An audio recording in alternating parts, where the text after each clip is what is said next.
Welcome to Modus Cafe. Join us for fun, lighthearted, and educational conversations around training, athletic longevity, and the human side of climbing. With your hosts, Mercedes Pollmeyer and Katja Dev. Welcome to another episode of Modus Cafe, and today we're going to be talking about the differences between board climbing and commercial gym climbing. Basically, the advantages and disadvantages that we believe occur in both of these kind of like settings, and maybe how to adapt your training because they have different purposes. So I have Katja here today to discuss this awesome topic. Hello, Katja. Hello, hello. All right, so yeah, where should we start? Well, I think maybe we can start at the end. One of our take-home messages that hopefully people will take with them is that we don't believe in one being better than the other. That we believe boards, just like commercial gym sets, they are just different tools that can be used well, depending on the climber, depending on a climber's goals, depending on the needs and desires of a climber, and also depending on the training phase. Recently board climbing has gotten very, very popular for good reasons. We're going to talk about all the advantages, but it doesn't mean that there's no benefit to commercial gym climbing. And those are some of the things we want to highlight today. We want to highlight the advantages of board climbing and highlight the advantages of gym climbing, and then just have people choose what works best for them at a given time. Awesome.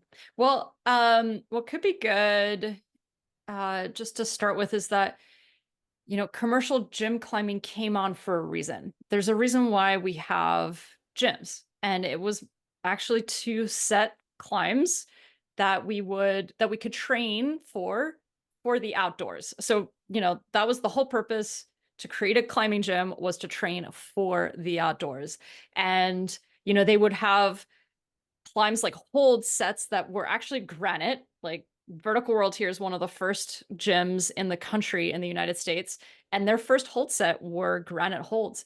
And as the evolution of gym climbing changed, they, like more plastic holds came in to the mix, and now the evolution is just like they've got this technology to make some of the best climbing holds, and different textures and things like that. So like commercial gyms have come a long way, and the purpose of commercial gyms has also shifted. We now have the advent of the Olympics. Oh my gosh, like we have the Olympics right now for sport climbing. I think that's just like insane. I didn't ever think I would ever see that. But we have this whole subset of climbers who climb on plastic.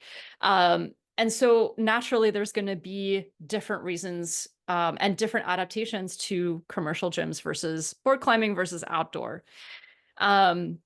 And I think that, moon climbing, from what I understand, I could be completely wrong here, but moon climbing, he's based in Britain. It's Ben Moon. He created the moon board. And the first iterations of that was, again, to simulate really hard climbing outdoors in the UK. And like, to me, I think his system was one of the first systems to come out that was like kind of on a fixed board.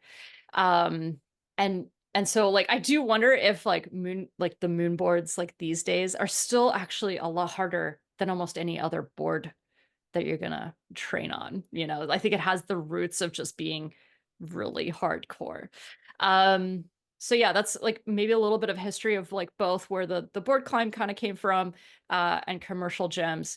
And yeah, like I don't think that anything is better than the other. But yeah, they're definitely they are different. So you want to talk about the advantages of board climbing first? You want to start us off? Yeah, totally. Yeah, Mhm. let's get started. And you already like talked about the moon board, and maybe briefly we could just summarize a few boards that we know. So when we talk about board climbing, we mean a lot of these boards that you often find in a training room or training area of the gym. And these are usually smaller climbing areas, and these boards usually have a set of holds on them, like the moon board. The moon board now comes in different flavors, 2016, 17, 19. There's a kilter board that's getting really popular. Most people have heard or seen people on the kilter board. tension board is very popular. There's also the grasshopper board. So there's lots of different boards. And one of the things that kind of defines these boards that usually they have a set of holes screwed into them, and those don't change over time.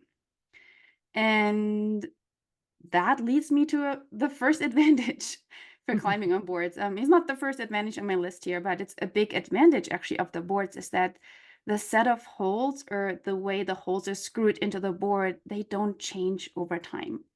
They are the same. It's a set of holes. So the moon board that Ben Moon, invented, gosh, a long time ago now, they're still the same holes. They're still the same shapes. They're still in the same place. And with that come a lot of advantages for, climbing on a board, which is, it allows you to train, it allows you to have longer term projects with that. And it allows you to really test your skills and your progression because the holes don't change. While in a commercial gym, we often see routes reset and people getting like, sad that their big project was reset. Or sometimes we don't know if the, routes just got easier, if the route setters have changed. Sometimes route setters change. So there's a lot of change in a commercial gym in terms of quality of climbing. So sometimes it's harder to measure progress.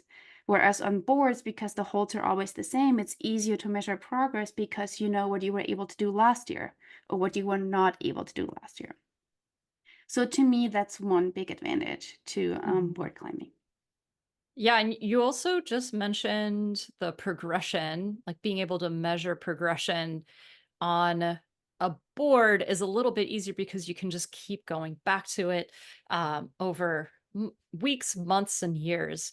Um, and to me, I think like the board climbing is a really good way to develop long-term strength, long-term skill. Um, and maybe, this actually just kind of popped into my head as you were talking, Katya, like the way that the boards are set up is kind of like to project.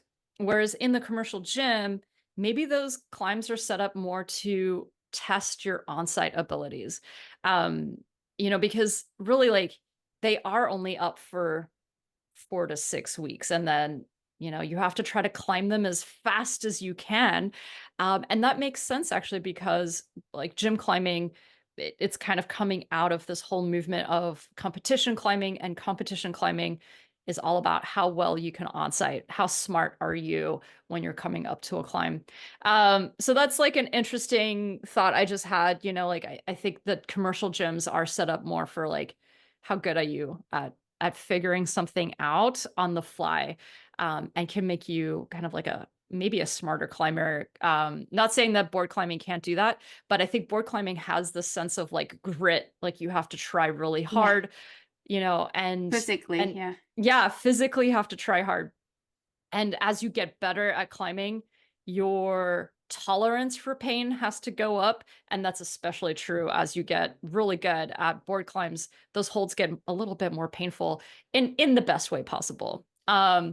So that's one thought I had. And then in terms of progression, like I definitely like with my clients, I noticed this a lot is that it is really hard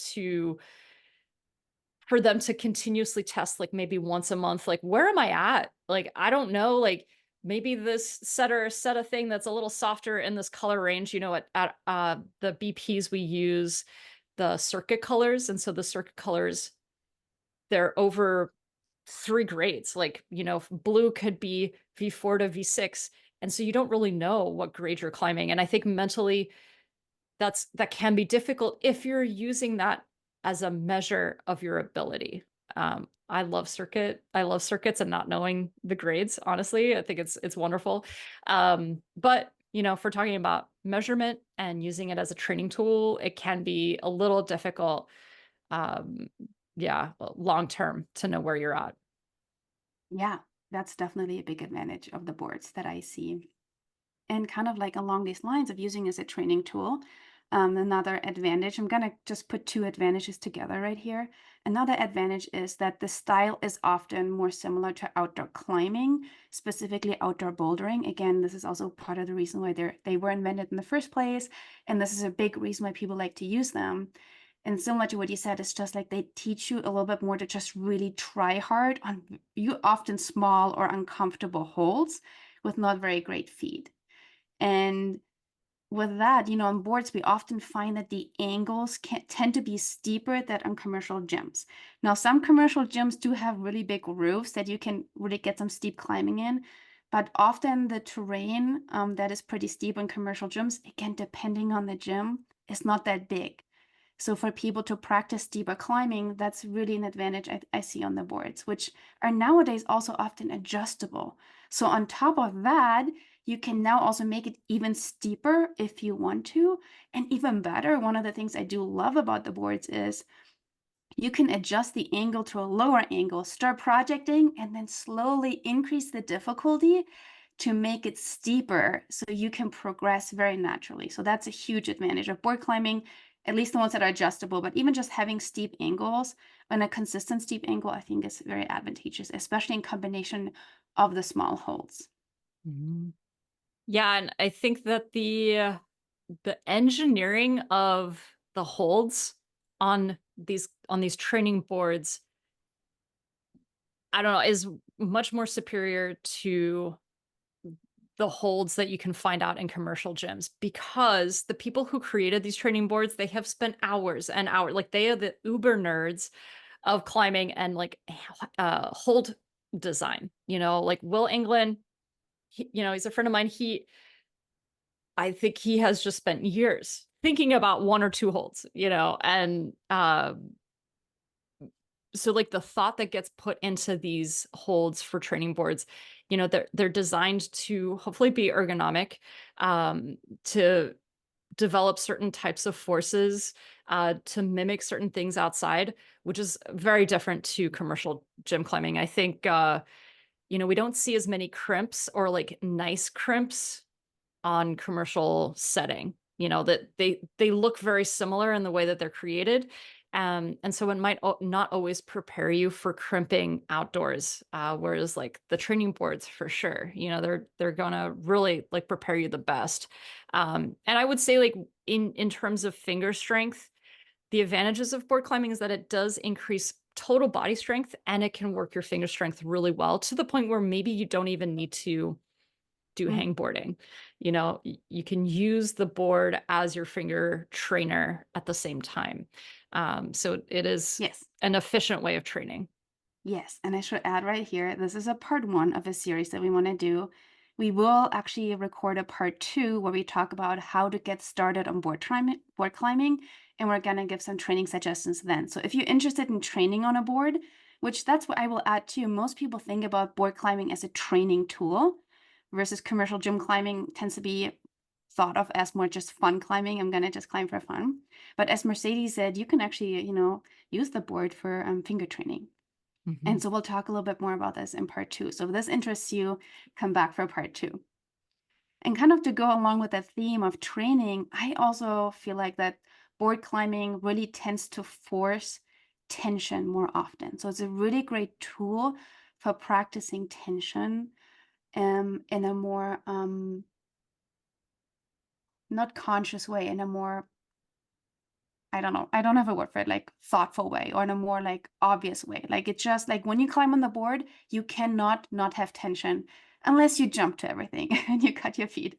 But if you want to try to keep your feet on, most of the boards will just help you practice your tension by Mhm. trying to keep your feet on. There's a reason why the tension board is called tension board, but I believe that to be true for most boards, as long as you try to keep your feet on. And again, in part two, we're going to talk a little bit about this because you can also use board climbing. You can use boards in your own way. You don't always have to use the routes that were set by someone else. But this is for a later podcast. Yeah. Okay. And yeah, so with that, with kind of going back to progression, and measurement, I think that most of the boards have an app that you can use to track things that you've done. You can track how many attempts you've done. Other people can vote on like how good a thing is. You can filter by best climbs, like you can do so much with these apps now, and it's awesome. But what I love the apps for is creating playlists. I call them playlists. They're just a list of climbs that I will constantly go back to see where I'm at. It's basically like a benchmark list. And so I think I created one when I first got my moon board like 6 years ago, and I continuously go back to that same list to see where am I currently with my skill level and my strength. And so, it's another huge advantage is being able to collect data and understand where you're at. Yeah. One of the things I think is also really fun with the board is that because the set is the same in each gym, you can essentially, project climbs with other people in other cities or people who come at different times. If you record yourself or even just if you want to share climbs, like even friends and I who live in the same city will be like, hey, have you tried this climb on the board? Or can you give me beta on this climb on the board? And even our Stronger Together members, even though they live in different cities and even different countries and parts of the world, they can try the same climbs even though they're physically not in the same space. And that kind of goes like also into the app usage. It almost makes it like fun in this very like video gamey kind of way to climb on these boards together.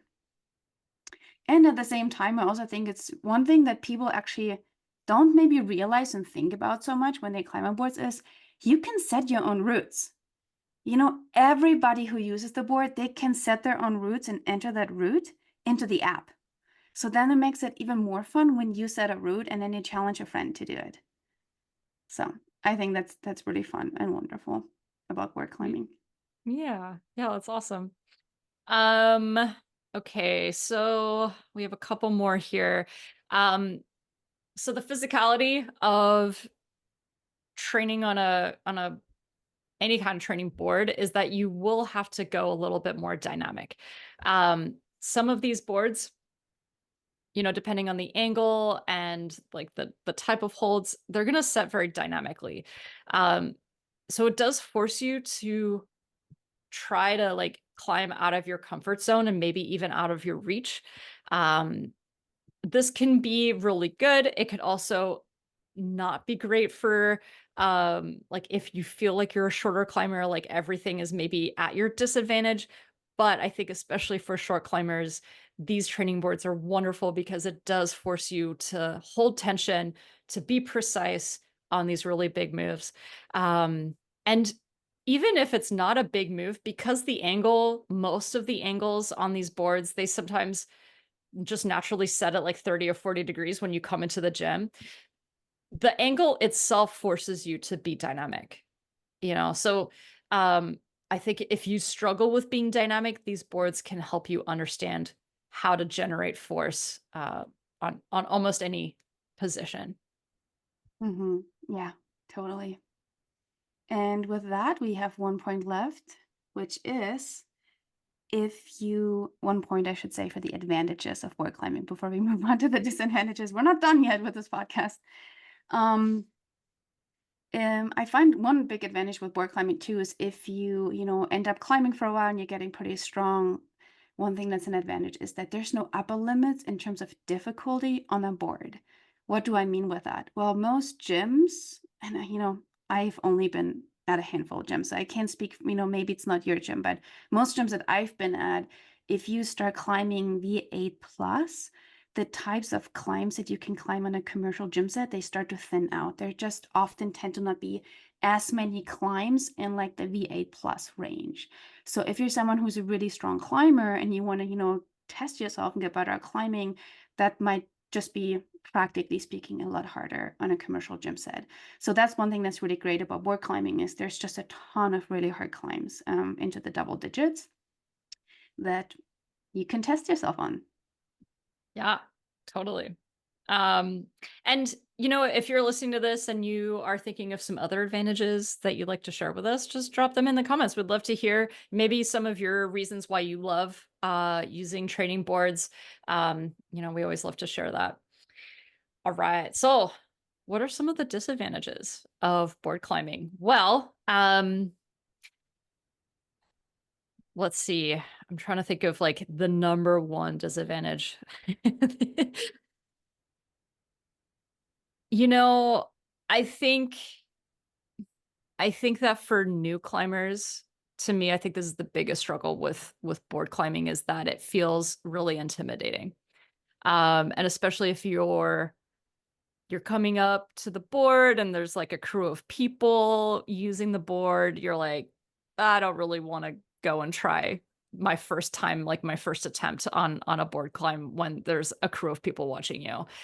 So that could be maybe to me, like just as a coach, seeing new people coming into using training boards, like I think that's maybe the biggest disadvantage is that there is kind of this etiquette or like, like something to kind of like overcome. Like you almost have to overcome your own confidence somehow. Like, hey, you belong here. You should absolutely try it, but we have a lot of like negative self-talking. We kind of like stop ourselves from trying board climbs. So that's kind of like where I see the biggest first hurdle to overcome, and the biggest disadvantage there. Yeah, it's definitely intimidating. And I will admit this, and I'll share my first story, climbing on a board too.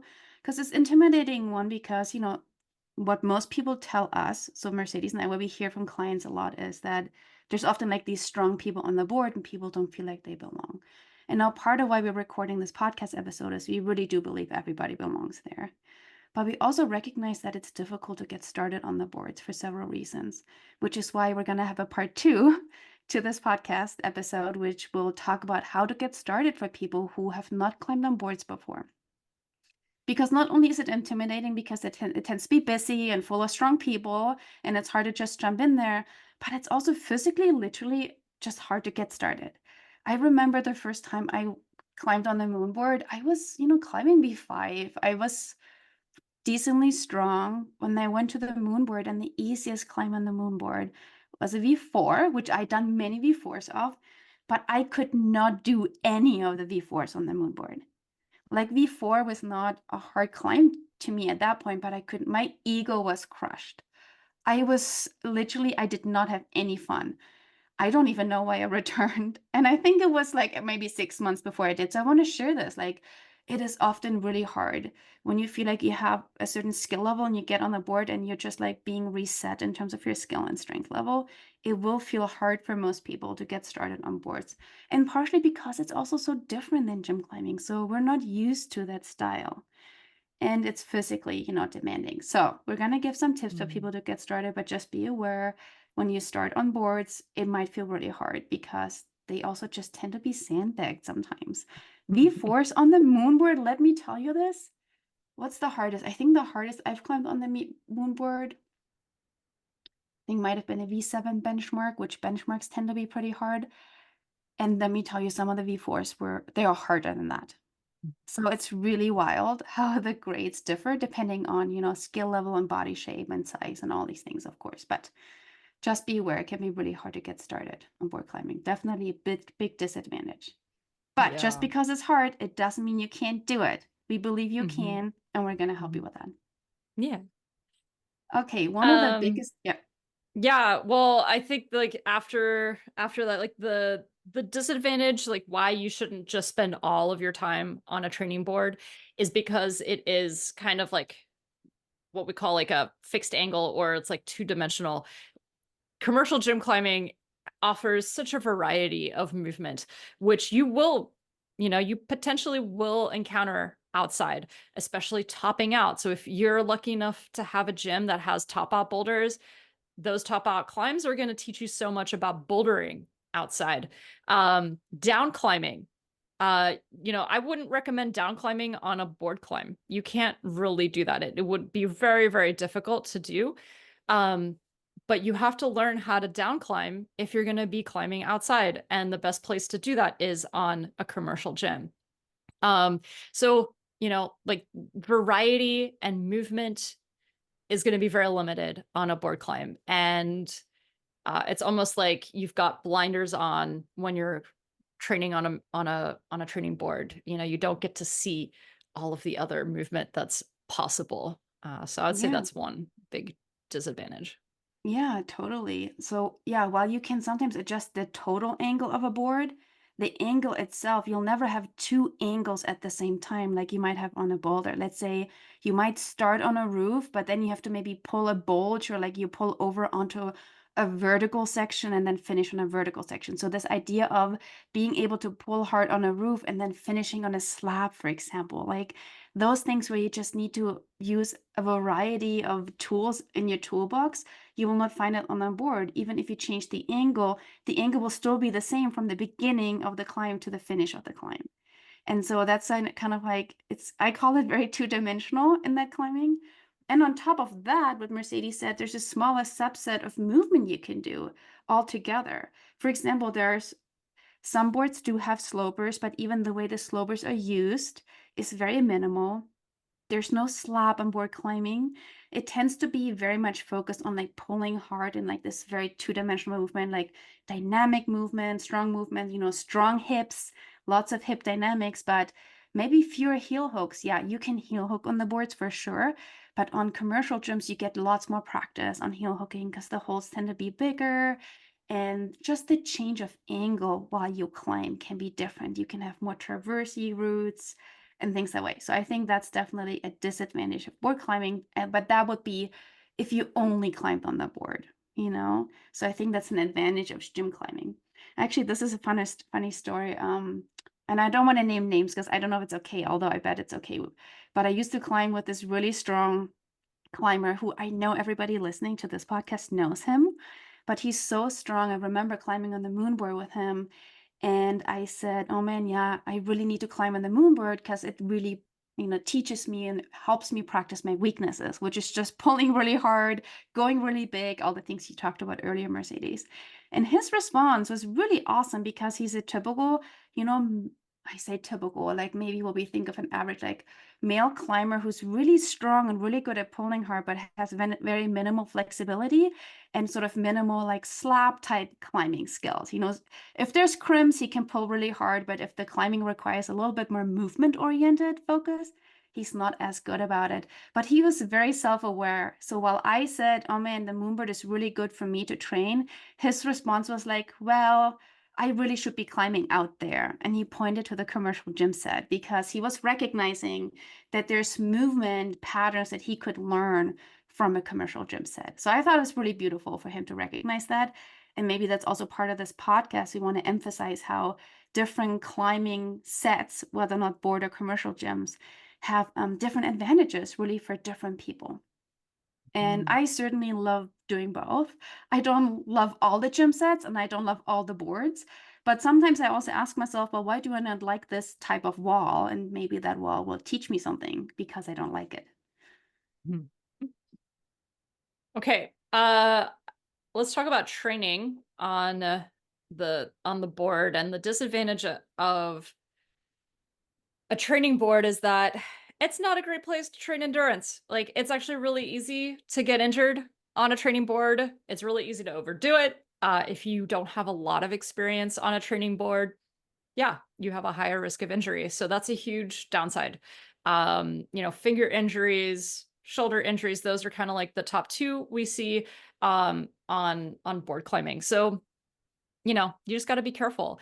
Of course, the advantage of board climbing is that, yeah, you get to get stronger. You get to practice dynamic movement. You could actually train some capacity in a very fixed way, and in some ways, training on a board is more efficient, like we had mentioned earlier.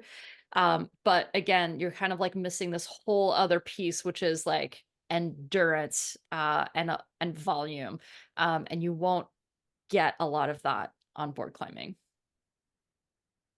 Totally. And with that, as we're moving into the advantages and disadvantages of gym climbing, you'll find that naturally the advantages of gym climbing might be also speaking to the disadvantages of board climbing, and the disadvantages of gym climbing might speak to the advantages of board climbing. So similar to what Mercedes just said, training endurance and capacity on boulders, if you're a sport climber, on a board is maybe less beneficial or not as easily done as on on gym sets. And that's one big advantage on gym sets is you get more varieties of angles with bigger holes, so you can actually train your capacity endurance better because there's just easier terrain. There's just lots more of easier terrain. So that's definitely an advantage. And I think a big advantage of gym climbing is actually also that routes do get reset regularly. Now, I said an advantage of board climbing is that the routes don't get reset. That is a huge advantage. But I also think that is an advantage of gym climbing, that the routes do get reset, and both can be true, which is why I think we can use both of these tools regularly. Now, what's the advantage of, climbs getting reset? Well, we have often more variety that we climb, that we can climb. We can practice on-sighting a little bit better. Not to say you can't do that on a board, you can do it on a board, but you're limited in terms of your movement. The movement tends to be more obvious on a board because it's two-dimensional versus on a gym set. And also because the gym sets, they just get reset, it kind of just forces people, unless they decide to not even try some problems, but it forces people to try new movement often, that they might not try otherwise. Because the downside of a board climb too is that you open the app and you have hundreds or thousands of climbs and you really get to choose from them. So it's really easy to pick the ones you want to do. Like when I climb on a board, I often just like swipe through until I find a climb that I know I can do. Now in a gym set, because someone else decides which boulders to put up, it forces at least me more often to try something that maybe I would have just swiped off, or I would have just swiped off if it was a board climb because it's so easy to do. So I think it can really help force people to try new movements and different styles of climbing. Yeah, we actually have a drill in our membership called Around the World. Our members love that drill because of exactly that, Katja, because it forces them to try everything on a wall. And, by the time you've done this drill 4 times in the month, you've climbed every angle in the gym. So yeah, and when it comes to skill development, the only way you're going to be able to develop skill is to add variety. If you keep doing the same thing over and over, you're only going to get better at that one little thing. So yeah, like it's gym climbing has come so far, and setters have come so far in developing new ways of moving, new techniques, trends that we see in competitions. We get to try that as well in the commercial setting. So it's just really fun and it's cool. Um, yeah. And basically, like, it does cater to anyone, like commercial gym climbing, a brand new person who is really just interested in climbing, they can get started right away, whether that's on boulders or on top rope. They get to experience what climbing is really like, which is very different to outdoor climbing and very different to board climbing. So yeah, I think gym climbing is just a wonderful way to get introduced to the sport. Yeah. And I think gym climbing can also just be fun. You can just go to the gym and just, try out the new set and just like have fun with your movement and not think so much about training. Sometimes when I train all winter, usually I don't climb on the gym set very much. And I tend to miss climbing on the gym set just for the sake of like, hey, I'm just showing up with some friends and just climbing these things for fun. And that can be just really important. That's one of the things I want to say too about whether or not you want to climb on gym sets or on boards, like what you're having fun with at a given time. That's also really, really important. So, don't feel like you need to climb on boards just because that's the hype right now, or don't feel like you need to climb on gym sets because you feel like you can't climb on boards. Like really go with what you want to try out and what you want to do. And that's really important for your Mm-hmm. training as well.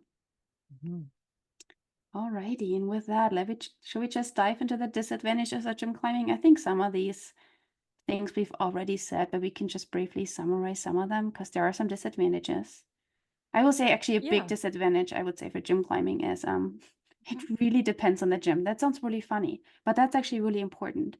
Like the quality of commercial gym sets depends on the gym, right? Whereas the board climbs, they're the same all over the world. The quality of the board climbs are the same. But whether or not Mercedes and I argue about whether or not gym climbing is fun or not, it just really depends on the gym too, which gym you climb at. And then it depends on the route setters. And they change too. They're not always the same. So it's not just the gym, but maybe the gym at a certain time. And then obviously it also depends on the person.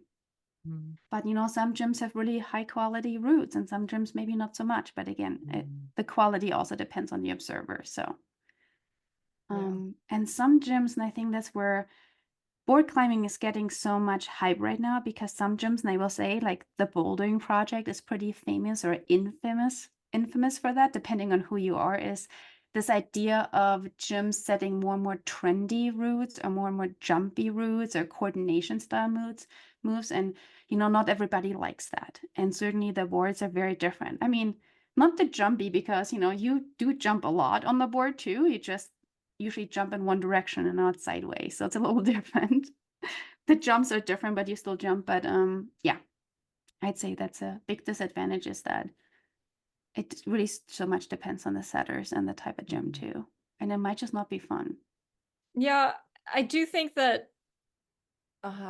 gym to gym setting is an advantage and a disadvantage in that even if you, let's say you climb at a BP in Seattle and then you go and climb at a BP in Salt Lake, the climbs are going to feel so different. They're It might feel like if your home gym is in Seattle and you go to Salt Lake and you try a climb at BP, it's maybe that circuit color that you normally climb on, maybe that feels a lot harder, or maybe it'll feel easier. Um, but just know that, yeah, like climbing gym to gym is going to feel very different. It's almost like climbing outdoors where, Bishop is going to feel very different to like Red Rock. And in a way that is good, but it can also mess with how you think about climbing and how you think about yourself. Um, so like anytime that you're dealing with like going from gyms to gyms, just like keep things in perspective that it's always going to be a little different. And that you shouldn't expect to like perform at the same limit at all of these gyms, like that. I don't think that that's possible. But it Hmm. keeps you adaptable, which I think is like a huge advantage. Yeah, I Yeah. I love that word, adaptable. And I love how you said that's an advantage and a disadvantage, and I totally agree. And it's one of the reasons that when my athletes travel, I write them travel plans. But I always suggest, to have at least a day or two, if possible, at a local gym wherever they are. And if that's Hong Kong or Japan, Mhm. because just climbing at another gym, even just like the city next door, like, or a gym within a city that you live in, you've never climbed at, is so helpful to just, practice different movements that you're not expecting, and different Mhm. hold types too. Different gyms have different types of holds. So, Mhm. yeah. That's actually kind of cool. You brought that up. Like when you travel, especially to a different country, and you climb at their gym, like the climbing lingo is the same, like, we all say very similar things. And I think it's just such a great way to learn about other cultures, but the climbing community is going to feel very similar, and it's like that's like kind of a beautiful thing. Like you can travel all over the world and share this same sport and learn so much about a culture through that sport. um yeah, I think that's really really cool, whether that's on commercial gym climbing or board climbing in different countries. I think it's a cool way to interact. Yeah, totally. Yeah. Okay, I just have two more disadvantages here. I mean, we actually Okay. have talked about both of them already, so I'm gonna just say them again. One disadvantage is that routes do get reset regularly. So if you do have a bigger project, or if you try to measure progress, it's so much harder to do on a regular gym set, which again, ideally, what would be wonderful is if people could do both, right? Climb on a board and have the availability, the option to climb on a gym set. And then I'd say, as I said, often there's just fewer climbs available in a higher grade range if you're someone who's already feeling really strong and you want to still expand your repertoire and climb harder. Then the boards will definitely offer the bigger advantage for that. Awesome. Katya, do you have a favorite training board? I love that you asked me that question. I thought this would be fun to talk about in part two, but why don't we do it now? A favorite training board. Um, I okay. this might sound weird because we didn't talk about this now, but we were going to talk about it in part two. But I actually love the systems wall, which to me is like a board a little bit. It's not quite the same because roots do get reset on system walls, but that's probably my favorite, like when I think of a board for training. But besides that, it's the 2016 moon board. I still use Mhm. that the most. I will say that's still my favorite board. If I had to pick one board to only climb on, it would be that. Mhm. Um, but I also really like the grasshopper board, I will say. Mhm. I When you say systems board, is that a spray wall? Yeah, that's what I mean. Sorry. I meant the spray wall. Ah, Yeah, okay, yeah. yeah, yeah. Sorry. Thanks for And that's clarifying. I something, don't know what I was thinking. yeah, no, all good. Like I think that's something we didn't talk about Yeah, actually, is it's almost like this in between of like a yeah, training board and like commercial setting yeah, is the spray wall. Yeah, man, we could yeah. probably talk a lot about the spray walls, and those are really cool. Let's talk about them in part two. I think that would go really Yeah. well into when we talk about using boards for training. As you said, it's a little bit in between. Mhm. But if I had Mhm. to pick one board, it would be the 2016 moon board. Yeah. And I just think, do you want me to give reasons for that too? No, no, we'll talk about it in part two. Okay, yeah, good point. Then we I can talk wanted to about. spring it on you. I wanted to ask Okay. you. Well, what's your favorite board? I don't know yet because it was the 2016 moonboard. But coming back from this injury, the moonboard has been mentally very difficult and also physically very difficult for me to get back into climbing properly. And so I have been training a lot on the tension board too. And in fact, I am switching out my home board, which is a 2016 moonboard, for a tension board too. For a lot of different reasons, and we can talk about that in part two as well. But I'm in between. I'm not sure, but I think I'm leaning to the tension board too. Yeah. Yeah, it Yes. might be fun for us to talk about also why, yeah, we like the Yeah. different boards because I definitely Mhm. am very thoughtful about it too. And it Yeah. just, and another thing that I think that's really open to just maybe wrap this nice podcast episode up with this thought is that it's also really good to stay open minded and flexible in your training tools. And it's okay to change your mind. It's okay to go through phases. It's okay to like one board more than the other and go back. It's not set in stone. It's not like, being a fan of a soccer club where, you have this allegiance, you have to stay. You can't switch to another club. It's like, no, you can choose a different training board every month if you wanted to. Like, what's your favorite? So I'm Totally. very excited for you to get the tension board too. Yes. Yes. All right, folks. Well, thanks so much for joining us again for an episode, and we'll see you in the next episode. Yeah, sounds good. Bye. Bye.